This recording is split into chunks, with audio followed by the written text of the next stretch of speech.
Salut, j'espère que vous allez bien. Donc là, aujourd'hui, je vais rencontrer un jeune que je veux mettre en avant. Un jeune qui travaille avec moi sur des projets. Il fait de la plomberie et je pense qu'il faut mettre en avant ce type de jeune parce qu'il montre un autre exemple que je souhaite que beaucoup de personnes s'en inspirent. Donc c'est un jeune qui a un parcours qui m'a beaucoup marqué. Il n'était pas de la capitale, il est venu s'installer dans la capitale. Il a vraiment travaillé et aujourd'hui, malgré qu'il fait des études en fait, il fait un travail en parallèle pendant les vacances. Il est vraiment bon dans ce qu'il fait. Et c'est ce type d'exemple que je veux mettre en avant. Donc on va voir tout ça ensemble. Salut, bonjour, donc Franck Aigné. Je suis avec un jeune que je veux mettre en avant, il s'appelle Pierre, donc il est là. Je suis avec Pierre. Donc Pierre, c'est un jeune qui fait de la plomberie. Et je pense qu'en fait, c'est les métiers aujourd'hui qui ne sont pas assez mis en avant. Donc on va aller visiter un chantier qu'il a fait. Il va nous parler un peu de son parcours, comment est-ce qu'il en est arrivé là, qu'est-ce qu'il propose comme activité. Parce que je pense qu'il est aussi important qu'on voit un jeune qui fait de bonnes choses. Parce qu'on ne peut pas construire un pays sans les artisans. Parce que ce qu'il fait, c'est de l'artisanat. Et on me l'a recommandé. Donc, je vais le mettre en avant. Et on va justement parler de son parcours, de son expérience, comment il en est arrivé là, qu'est-ce qu'il fait, qu'est-ce qu'il propose. Et on va le faire sur un chantier qu'il a réalisé. Donc, on se retrouve tout à l'heure. Voici le projet qu'il a réalisé. Voilà son chantier, c'est un hôtel. Donc, il est là. Donc, on va visiter. Et après, on va justement... on va l'interroger un peu pour avoir son parcours et tout ça, quoi. Donc, voilà. Ici, on est au quartier Essos. Et voilà le bâtiment dans lequel il a travaillé. Bon, voilà Pierre. Bonjour Pierre. Bonjour. Oui. Donc voilà Pierre. Donc on est entré dans un de ces chantiers. Donc Pierre va nous parler de son parcours. Pierre est plombier.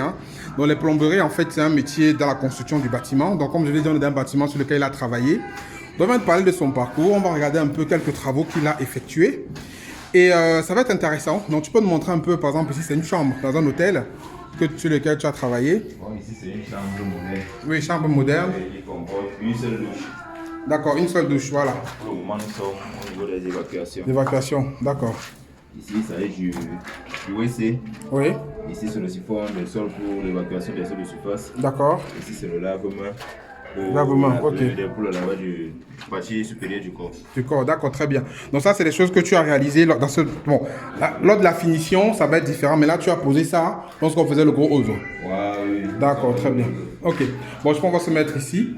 Voilà, c'est très bien. Tu vas nous parler un peu de toi, nous parler de ton parcours, comment tu en es arrivé à la plomberie. Vas-y, je t'écoute. Dis-moi, comment est-ce que tu as... Parle-nous de toi. Tu es Pierre, présente-toi. Oui, moi, c'est Pierre Zom.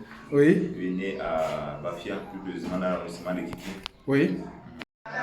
Voilà, donc, on reprend Pierre. Dis-nous, qui est Pierre? Comment tu en es arrivé à la plomberie? Qu'est-ce qui t'a plu dedans? Parle-nous de ton parcours.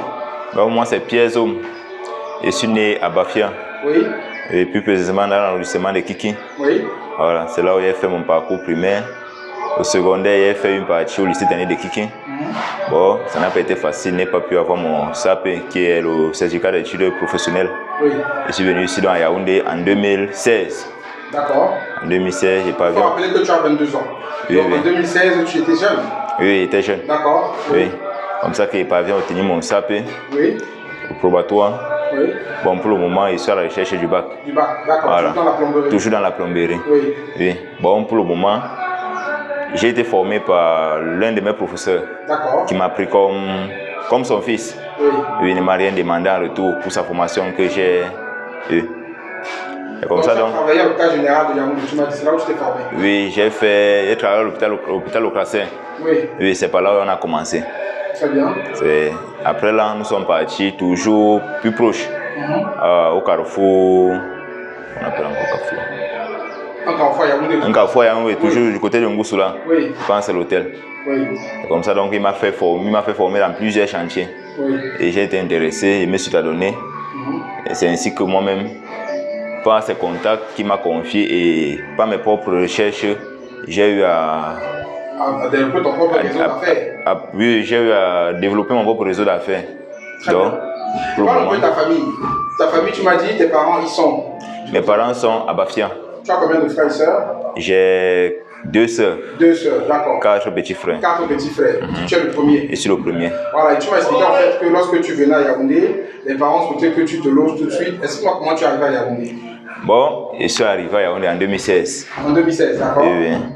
Mon père et ma mère ont décidé qu'ils doivent d'abord rester chez chez le petit frère, chez le grand frère de ma mère. Oui. Oui, là-bas, j'ai fait quelques années. Oui. Et après, le papa et maman ils ont décidé qu'ils doivent partir. Ils m'ont aidé financièrement, me trouver une chambre qui résiste derrière l'usine Bastos. Ok. Et ils ont payé la location d'un an.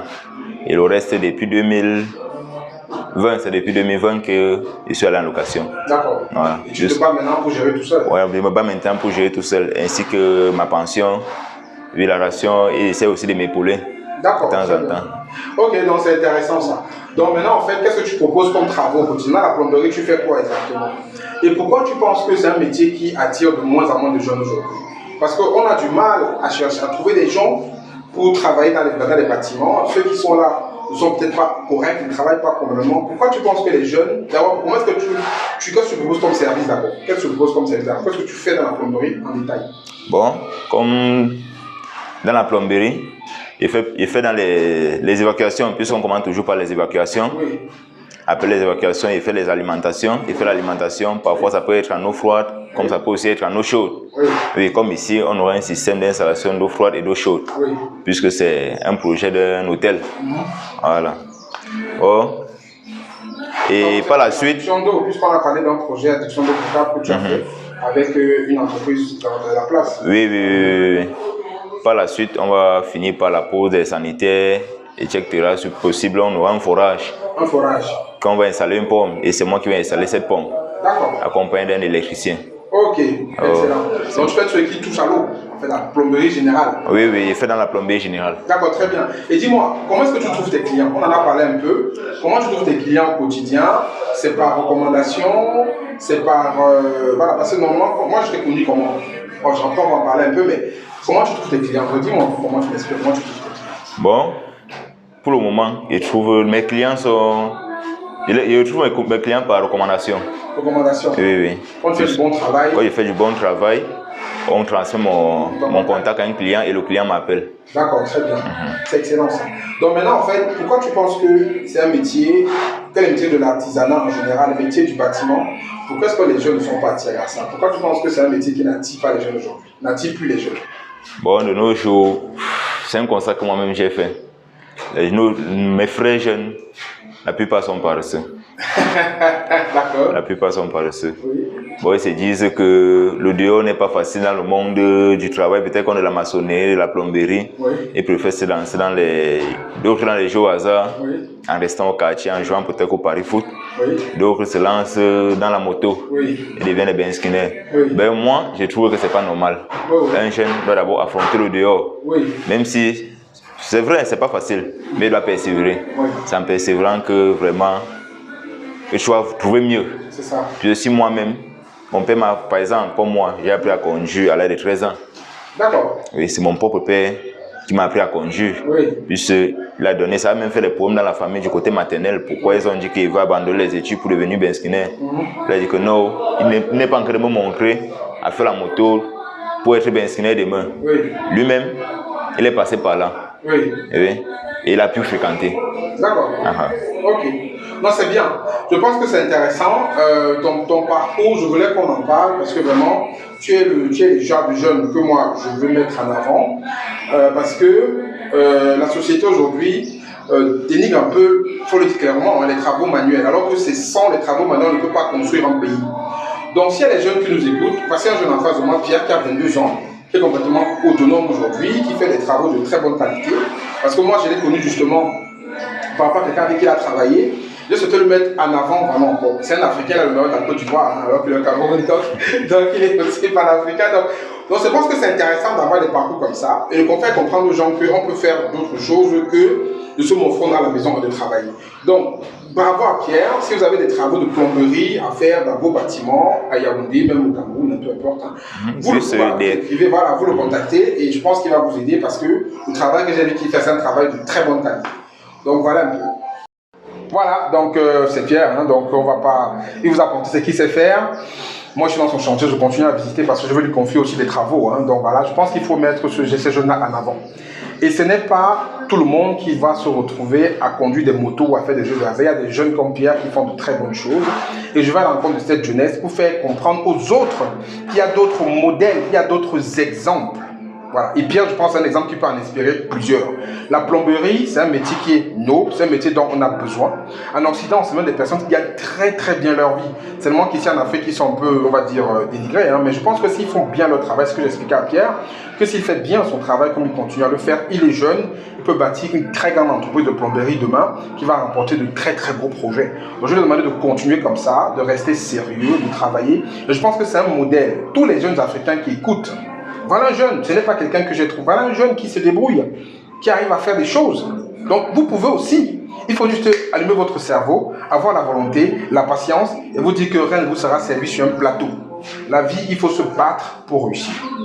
Donc voilà un peu ce que je vais partager aujourd'hui. C'est un petit jeune qui m'a inspiré, que je mets en avant, et je souhaite vraiment que s'il y a des gens qui ont des projets, faites-lui confiance, et je pense que vous ne serez pas déçus. Donc Pierre, qu'est-ce que tu peux dire à la communauté, à ceux qui nous écoutent? Qu'est-ce que tu dis aux jeunes qui nous écoutent maintenant? Bon, tout ce qu'il peut dire à mes frères camerounais, c'est qu'ils ne doivent pas baisser les bras. Africains même, hein, parce que oui, africains. Oui. Ils ne doivent pas baisser les bras. Ils doivent bosser, ils doivent travailler durement, puisque la vie n'est pas facile. Oui. La vie n'est pas vraiment facile. On dit souvent que la vie appartient souvent à ceux qui se lèvent tôt. Mais en se levant tôt, n'oublions pas toujours aussi de se mettre au travail. C'est ça. Oui, il faut vraiment se mettre au travail. Exactement. La vie facile n'existe pas. Exactement. Rien n'est facile.